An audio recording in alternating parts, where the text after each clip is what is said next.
এদের আকাশটা যদি এত সুন্দর হয়, কি সুন্দর আকাশের রংটা। আমি একটু ভিডিও ধারণ না করে পারলাম না। আগের দিন সন্ধ্যাবেলা গাড়ির আওয়াজ তো আসে, আবার শঙ্খ, তারপরে কাঁসা, সব কিছুর আওয়াজ আসতেছে। আর আকাশটা একবার দেখুন, মনে যেন শঙ্খ ওই যে শঙ্খের ধ্বনি বা কাসরের ঘন্টার যে আওয়াজটা, সে আওয়াজের সাথে সাথে আকাশটাও বেশ সুন্দর হয়ে উঠেছে, তাই না? এত সুন্দর আকাশ। আর রাস্তাটা একবার দেখুন। সকাল মানে সুন্দর, সকাল মানে গাড়ির আওয়াজ, সকাল মানে সূর্য ওঠা, সূর্যের কিরণ চড়াচ্ছে। দেখুন সূর্যটা কত সুন্দর উঠছে আজকে। আকাশটা নীল, খুব সুন্দর আকাশ, খুব ভালো লাগতেছে না আকাশটা? কিন্তু গাড়ির আওয়াজে কি ভালো লাগতেছে বলুন? এই গাড়ির আওয়াজ শুনলে কারো কোনো সময় ভালো লাগে? ভালো তো লাগেই না। তারপরেও সকালটা বলবো যে সুন্দর, অনেক সুন্দর সকাল। সূর্যের কিরণে সকালটা অনেকটা সুন্দর হয়ে গেছে। আর ওইদিকে দেখুন, ওই যে বারিন্দার গাছগুলো আছে, গাছগুলো দেখা যাচ্ছে, মনে হয় যেন আকাশ ছুঁই করতেছে, তাই না? আর আমার আছে ফুল গাছ, বুঝছেন? ফুল গাছের সাথে মিতালি না করলে নয়। আর এদিকে আসুন, মামনি কী করতেছে সেটা দেখি। মামনি করতেছে দাদু ভাইয়ের জন্য একটা ডিম। ও তো স্কুলে যাবে, ওই যে একটু ঘি দিয়ে ডিমটা একটু পোষের মতো করে দেওয়া আর কি। কারণ ও আবার মামলেট খাবে না, সিদ্ধ খাবে না। সেই 3-4 দিন পরে খুব সুন্দর হয়ে আজ যে সূর্য মামাটা উঠছে দেখুন। আর আকাশটা দেখুন, আকাশটা আর একবারও দেখাইছি, ঘর থেকে দেখাইছি, আর বাইরে থেকে দেখাইতে বেশ সুন্দর। ছাদের হাঁটাহাঁটি করতে সকালবেলা খুব ভালোই লাগে, তাই না? আর আকাশটার দিকে তাকায় আর মুগ্ধ হয়ে যায়। কত সুন্দর আকাশ দেখুন, কোনো জায়গায় ধূসর, কোনো কোনো জায়গায় নীল আকাশ, খুব সুন্দর লাগে না?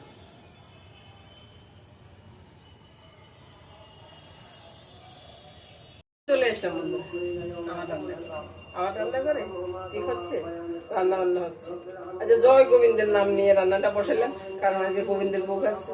তাই তো গোবিন্দের ভোগে কি কি আয়োজন চলতেছে সেটা দেখাবো, একটু কথা বলবেন। কেমন আছেন আপনারা? সবাই ভালো তো? সবাই ভালো থাকলে চলে আসুন, রান্নাটা শুরু করে দিই। মামনিরও দেখাবো, মামনির সাথে সাথে আপনারাও দেখে নেবেন, তাই না? তো কি কি হচ্ছে সেটা একবার দেখাবো। পায়েসটা বসে গেছে। পায়েসটা হচ্ছে এখানে কচুর শাক, কচুর শাকটা বসাই দিছি। ওই যে একটু চনার ডাল দিয়ে সিদ্ধ বসাই দিছি। এখানে নুন, হলুদ, লঙ্কা কিছুই পড়ে না এখনো।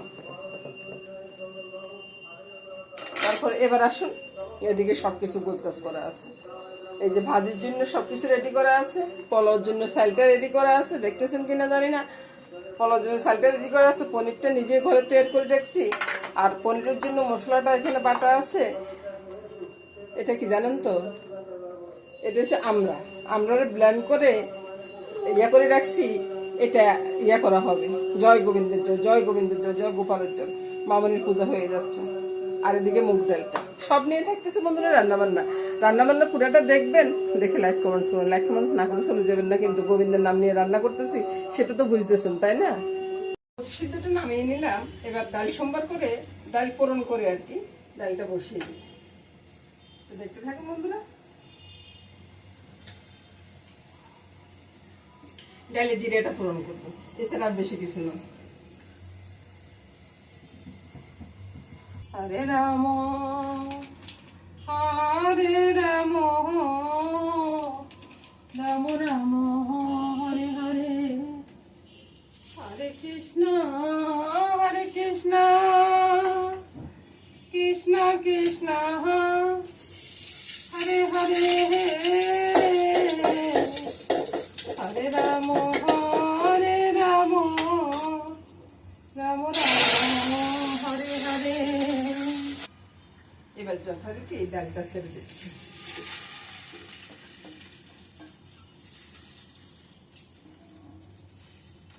ডাল দেওয়া হয়ে গেছে, এখন নুন হলুদ কিছুই দিব না, এখন শুধু কাঁচা লঙ্কাটা দিয়ে দিই। আর এদিকে পায়েসটা হয়ে গেছে, পায়েসটার ভিতরে চিনিটা দিয়ে দিই। ও ভাই পরিমাণ টরিমাণ আমি কিছুই বলবো না, কারণ পরিমাণ এসে যে আপনি কতটুকু বানাচ্ছেন সেটার উপর নির্ভর করে পরিমাণটা, ঠিক আছে না?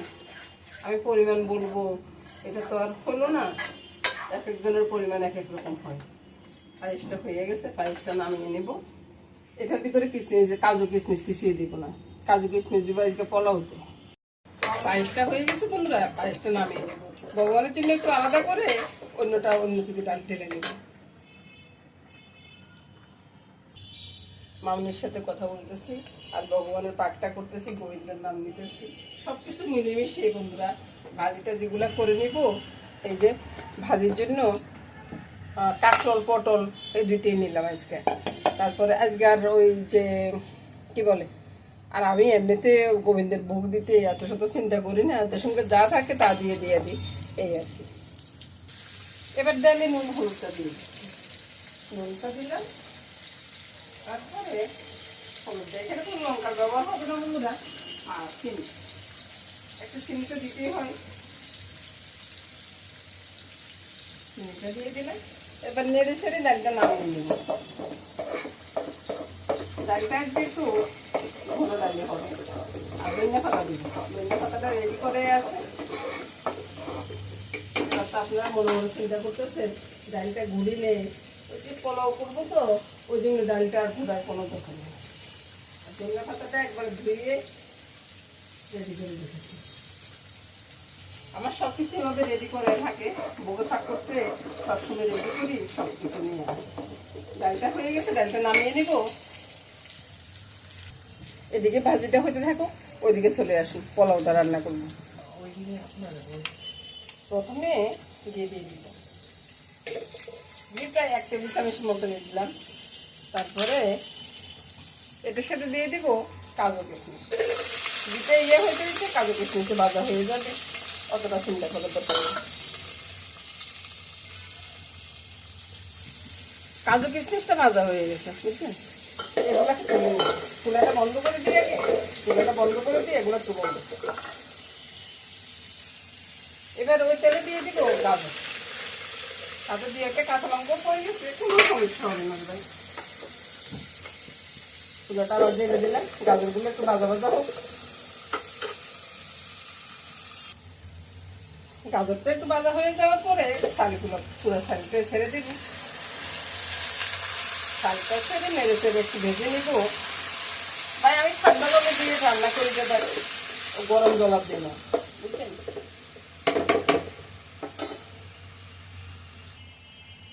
এবার এখানে দিয়ে দিব নুন, একটু লাগবে নুন, তারপরে চিনি। চিনিটা যার যার যেরকম অনুপাতে দেয় আর কি। আমি যেরকম দিতেছি আপনার সেরকম দিতে হবে, এরকম কোনো কথা নেই। এবার জলটা ঢেলে দিই,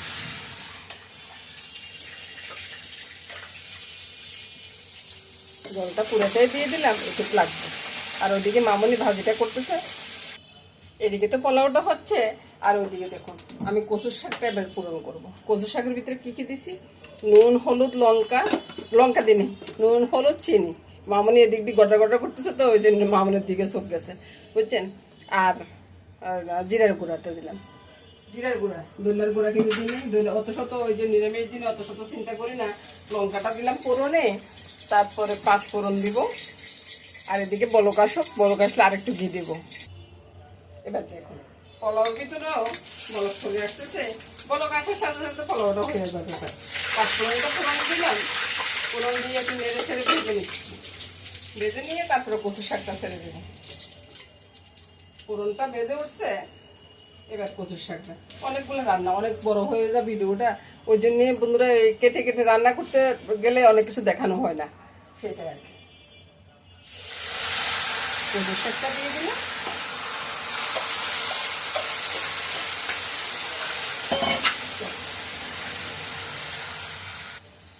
এবার পোলাওতে উপর থেকে একটু ঘিটা দিয়ে দিচ্ছি, আরো 1 টেবিল চামচের মতো ঘি দিয়ে দিলাম। আর কাঁচা লঙ্কাটা দিয়ে এবার ঢাকা দিয়ে দিই। এটা আস্তে আস্তে হতে থাকুক। এবার ঢাকাটা দিয়ে দিব, চুলার আঁচটা কমিয়ে দেব। এবার উপর থেকে কাজু কিশমিশ সবগুলো দিয়ে দিব।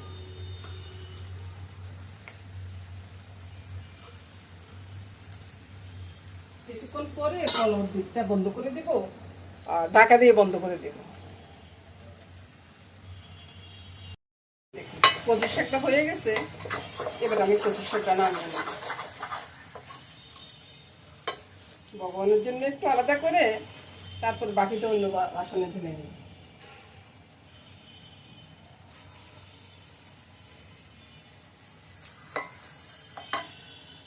কড়াইটা ধুলাম না, বুঝছেন? মিষ্টি জিরা দিয়ে দিলাম, দিয়ে দিব। মিষ্টি জিরাটা একটু সামান্য একটু ফুটে উঠছে, এবার দিয়ে দিলাম আমড়াটা। আমড়া দিয়ে আমড়ার ভিতরে চিনিটা দিয়ে দিব। চিনি আপনি যেরকম পছন্দ করেন, এটা ঠিক একটা আচারের মতো হচ্ছে। আপনারা যদি মনে করেন এত চিনি দিছি কেন, আচারটার ভিতরে আছে, এটা চিনি দিতে হবে। আচার না হলে কিন্তু ভালো থাকে না।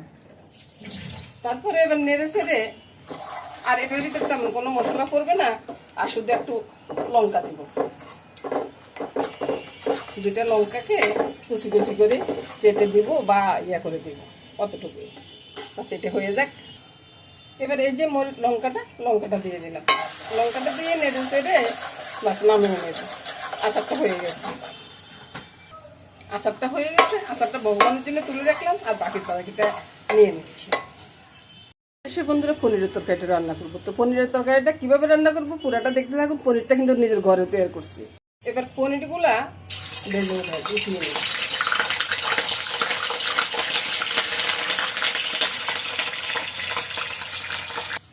একবারে কম আছে পনিরগুলো ভেজে নেব, তাহলে দেখবেন যে একবারে ফুলে টুটুম্বুর হয়ে যাবে।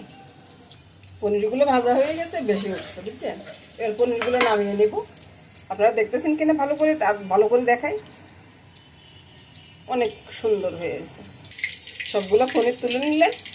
এবার ওই তেলে তেজপাতা ফোড়ন দিয়ে, আমি তেলটা একটু বেশি হয়েছে, তেলটা একটু উঠিয়ে রাখি। ওই তেলে কাজু বাদাম আর জিরা বাদাম একসাথে ফেলে দিলাম। এবার দিয়ে দেব নুনটা একবার কম করিয়ে দিব, কারণ হলুদটা দিব না। আজকে হলুদ বাদে ভাগ করবো। সামান্য একটু চিনি দিয়ে দিলাম, আর কাঁচা লঙ্কা আছে বাটা। তো কাঁচা লঙ্কা যখন বাটা আছে, আর বাটা কিছু দিব না। এবার দিয়ে দিব পনিরগুলো দিয়ে একটু জল দেব। এটা হইতে থাকবে ততক্ষণে আমি বাটাটা সাজিয়ে নিই। আরেকটা জিনিস দেওয়ার বাকি আছে, দারচিনি এলাচি আর একটু দুধগুলো দিয়ে দিলাম, দুধ পাউডার আর কি, গুলো দিয়ে দিলাম। এবার ভালো করে বলগাছটা নামিয়ে নেব। তরকারিটা হয়ে গেছে, নামিয়ে নেব। আর এর ফাঁকে ভগবানের থালাটা সাজানো হয়ে গেছে বন্ধুরা। ভগবানের থালা নিয়ে চলে যাচ্ছি গোবিন্দের ঘরে। এই হলো আজকের রান্নাবাড়ি। সব কিছু শেষ করে ভগবানের জন্য নিয়ে গেলাম, নিয়ে গিয়ে বাদ বাকিটা এখানে রাখলাম। আজকের মতো এখানে বিদায় নিব বন্ধুরা। টাটা, গুড বাই বলে চলে যাচ্ছি। আগামী দিন আবার দেখা হয়ে যাবে। নমস্কার।